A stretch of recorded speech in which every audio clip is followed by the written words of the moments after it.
Najwa Sabila Iza. Di sini aku akan memberikan opini dan pendapat aku terkait tentang pro dan kontra pengesahan Undang-Undang Kesehatan. Di sini aku membagi menjadi 5 bagian. Yang pertama itu adalah perlindungan tenaga kesehatan. Nah, perlindungan hukum yang jelas dan konvensif bagi tenaga kesehatan itu merupakan langkah yang tepat. Ini juga tidak hanya melindungi tentang tenaga kesehatan, tetapi juga memastikan bahwa mereka itu dapat bekerja dengan aman dan juga efektif.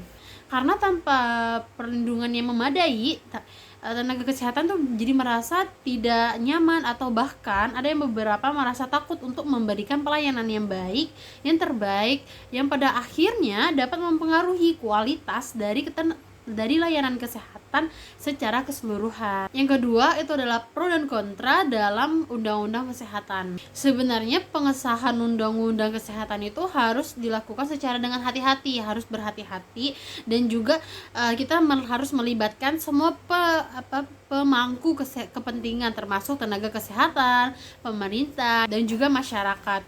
Karena penting untuk memastikan bahwa undang-undang ini tidak hanya melindungi tenaga kesehatan, tetapi juga tidak memberatkan mereka dengan regulasi yang berlebihan.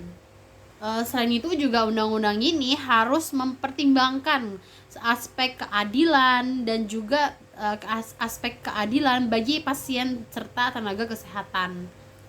Yang ketiga itu adalah tahapan implementasi. Pemerintah itu perlu untuk memastikan bahwa undang-undang kesehatan ini tidak hanya menjadi dokumentasi atau tidak hanya menjadi dokumen hukum, tetapi juga diimplementasikan dengan baik. Ini juga termasuk kayak menyediakan infrastruktur, terus pelatihan dan juga dukungan finansial yang dapat melindungi tenaga kesehatan.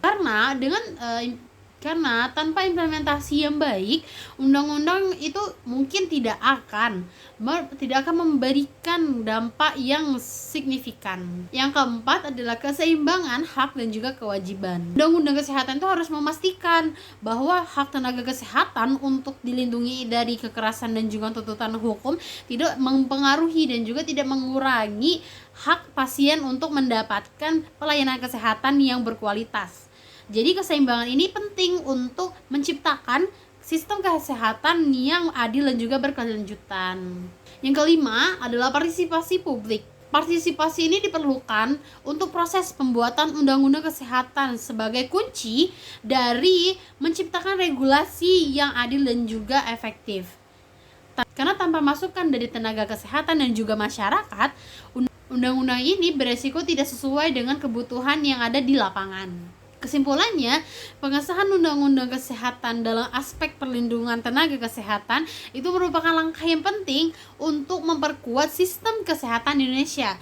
Tetapi, proses ini tuh harus dilakukan dengan cara berhati-hati, memperhatikan dan melibatkan semua pemangku kesehatan yang berkepentingan seperti tenaga kesehatan dan juga masyarakat, dan memastikan keseimbangan antara hak dan kewajiban tenaga kesehatan serta pasien, di mana implementasi yang baik dan dukungan sumber daya yang memadai diperlukan untuk memastikan bahwa undang-undang ini memberikan dampak positif bagi semua pihak.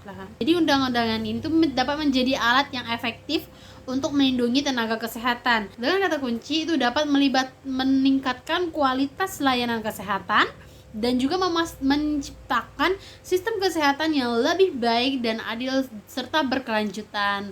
Baik, sudah selesai dari hasil opini dan pendapat saya.